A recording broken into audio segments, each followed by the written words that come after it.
In South Florida because, first of all, I live here.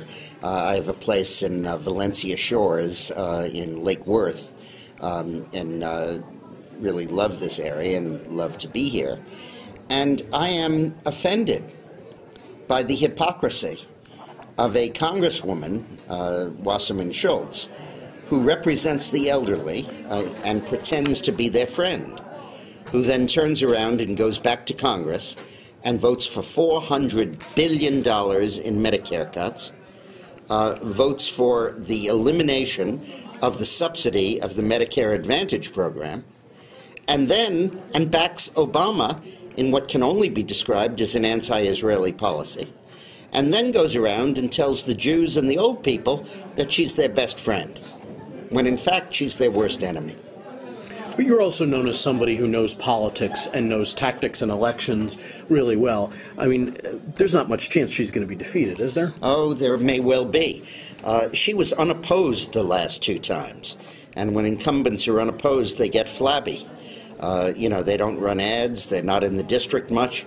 And Debbie Wasserman Schultz gave us a wonderful indication of her priorities in life when Nancy Pelosi announced in 2006 that she was going to require Congress to be in session 5 days a week. She said, and I quote, "How am I going to pick my children up from the brownies every week? I do it on Monday. I suppose I'm going to have to change that to Sunday." And this is from somebody who's a congressman representing the district in Washington. And I think it's that kind of cavalier attitude that leads incumbents to take races for granted. The senior citizens that comprise almost half the vote in this district are deathly opposed to this plan of Obama's. The national polling shows 2-to-1 opposition to it. And when they're confronted with a member of Congress who's from their district, who votes for the Medicare cuts, they're going to be as intolerant of that as they were when Newt Gingrich proposed the Medicare cuts. So you think that overwhelming number of Democrats will turn against, because it's an overwhelmingly Democratic district, so you think they'll turn against her? I do. I think these are Franklin Roosevelt Democrats who are voting, and Lyndon Johnson Democrats who are voting for them because the Democratic Party founded Social Security and Medicare. But when I worked for President Clinton, I worked very hard at opposing the Medicare cuts. And now that these cuts are being proposed by President Obama, I'm no less opposed to them. Okay. A couple of other seats that are up that Republicans are mounting challenges against favored for re-election Democrats, the open Robert Wexler seat. Do you have any thoughts about... Well, it's a very similar situation.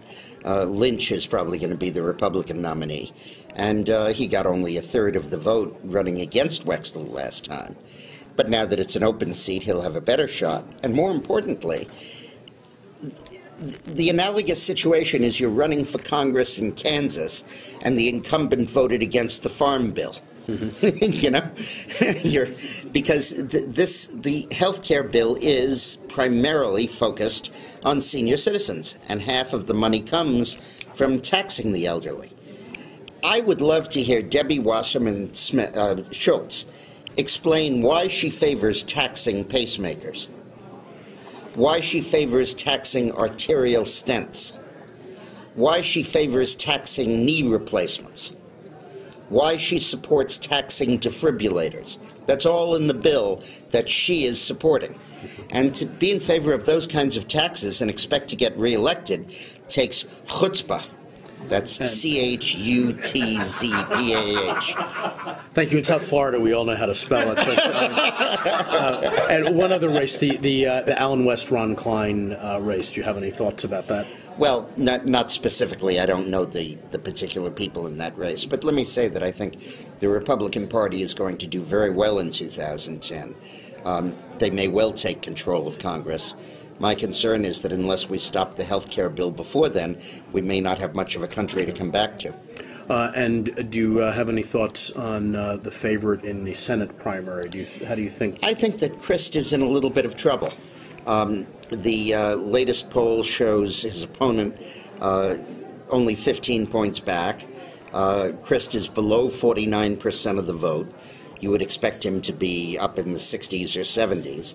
And I think he may have a little bit of trouble in that primary. All right. Thank you. Thank you.